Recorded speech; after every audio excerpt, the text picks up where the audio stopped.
Welcome to Tech Tip Tuesday, bite-sized professional learning you can implement right away. Today, we're going to talk about another Adobe Express tool that you can use with your students. Remember, to log into Adobe Express, you're going to go to express.adobe.com and then you're going to choose Login with School Account. Students will go to Clever and log in through Clever and then click the Adobe Express icon. Once you're in the Adobe Express platform, you can see there are many different options for what you can do. Today, we're going to talk about removing the background from an image. If you need the complete tour, check out previous episodes from Tech Tip Tuesday. There is a basics of Adobe Express that shows you all around the platform. So we have two options for removing a background.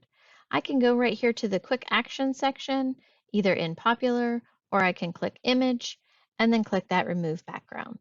Right here, it's going to say that we can browse on the device. I'm going to choose a picture of myself.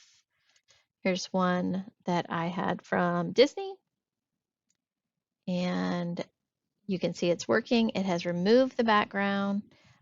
It did remove part of my ears, so I might not choose to have this one, but for the sake of today, we'll go ahead and keep moving. So I can either customize it and remove more of the background, like right here, you can see there's a little bit of background left, or I could download this image straight to my computer if I'm happy with it. So I'm going to go ahead and click Customize,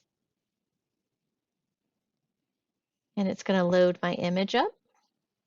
I'm going to make it a little bit bigger, and that way I can get it right. I'm going to click Edit Cutout, and you can see this little circle here is going to be the way for me to go ahead and erase parts that didn't get erased or refine that section. I'm going to make my circle smaller and see if I can't just click my way through here.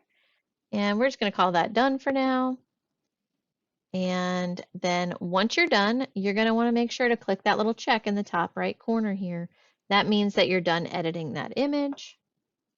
I could now add a different background if I wanted, or just leave it as a plain background. If I wanted to take an image and just remove that background for some other purpose, this is how I can do it. Now, let me show you another way. If I want to create a project, a custom size graphic, we're going to go with a square for the purposes of what we're doing. And then we're going to click Next. Then I'm going to go to Photos, and I'm going to click Upload Photo. You can do the same thing with the stock photos from Adobe, but for today, I'm going to go ahead and click that same photo. And I'm going to make it a little bit bigger. And then I'm going to click Remove Background right here on the right-hand side. And it's going to work to remove the background. I think it erases that little symbol because it thinks it's part of the castle. Again, here we can take out a little bit more of this. We can change the size so that we can be more precise. Again, I'm going to leave it at that. Now, you do want to remember, before you can do anything else with this picture, you have to click that check so that the program knows you're done editing. And then you can move your picture around. I've done this several times and forgotten to click that check, and then I start erasing part of my picture. So don't do that. And that is removing the background from a picture.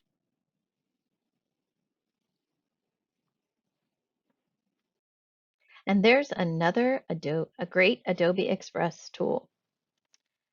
Thanks for coming to Tech Tip Tuesday, where learning is the goal and technology is the tool. I hope you get out there and try something new today.